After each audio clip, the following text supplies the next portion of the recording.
کبھی سوچا تو ہوگا کہ یورپی یونین جسے مختصراً EU کہتے ہیں یہ ہے کیا اور اس کا وجود ممکن کیسے ہوا؟ تو اس ویڈیو کا ٹاپک اسی بات پر ہے جس کا آغاز ہم جنگ عظیم دوم سے کریں گے۔ وہ جنگ عظیم دوم جس سے یورپ کو تباہ کر دیا تھا، کیونکہ جرمنی کے 2 حصے ہو چکے تھے اور برطانیہ اور فرانس جو جرمنی کے خلاف لڑے تھے اس جنگ میں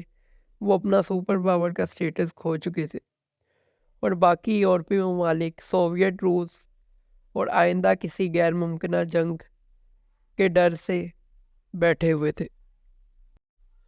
پھر اسی بیٹھی ہوئی حالت میں یورپی حکمرانوں نے ایک اتحاد کے بارے میں سوچا جو کہ ایک معاشی تجربہ تھا جس میں تمام یورپی حکمران اور ان کے افراد اپنے معاشی، معاشرتی اور دیگر معاملات مل کر طے کریں گے، جس کو انہوں نے یورپین کمیونٹی کا نام دیا، اور پھر کچھ تبدیلیوں کے بعد اسی یورپین کمیونٹی کو یورپین اکنامک کمیونٹی کہہ دیا گیا۔ اور پھر 1991 میں جب سوویت روس کا خاتمہ ہو گیا تو اس کی وجہ سے باقی یورپی ممالک جو کہ پہلے سوویت روس کی وجہ سے اس میں شامل نہیں ہو پا رہے تھے، انہوں نے بھی اس میں شامل ہونے پر آمادگی ظاہر کی، جس کے رد عمل میں 1993 میں یورپی یونین کی بنیاد رکھی گئی جو کہ اب 27 ممالک پر مشتمل ہے۔ اب یورپی یونین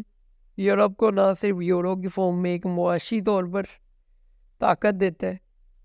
بلکہ ان کے افراد کو یونیورسل سٹیزن شپ کی فارم میں ایک بین الاقوامی فرد بنا دیتا ہے کہ اگر جرمنی کا ایک فرد فرانس جانا چاہتا ہے تو وہ ویزا کے بھی نہیں جا سکتا ہے کیونکہ وہ یورپی یونین کے انڈر ہے۔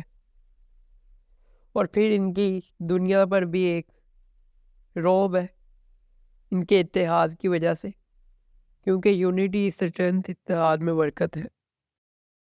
اب آخر پر بات یہ ہے کہ ہم ان قوموں سے کیا سیکھ سکتے ہیں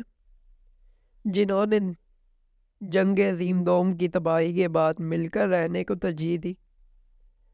اور آج یورپی یونین کی حالت میں ہے جو کہ کسی بھی بڑی کمپنی کو چیلنج کر سکتی ہے، چاہے وہ ایپل ہی کیوں نہ ہو۔ تو میرے خیال میں ہمیں بھی ایسے ایکسپیریمنٹس کرنے چاہیے۔ باقی آپ اپنے خیالات کا اظہار کومنٹس میں کر سکتے ہیں۔ سننے کا شکریہ۔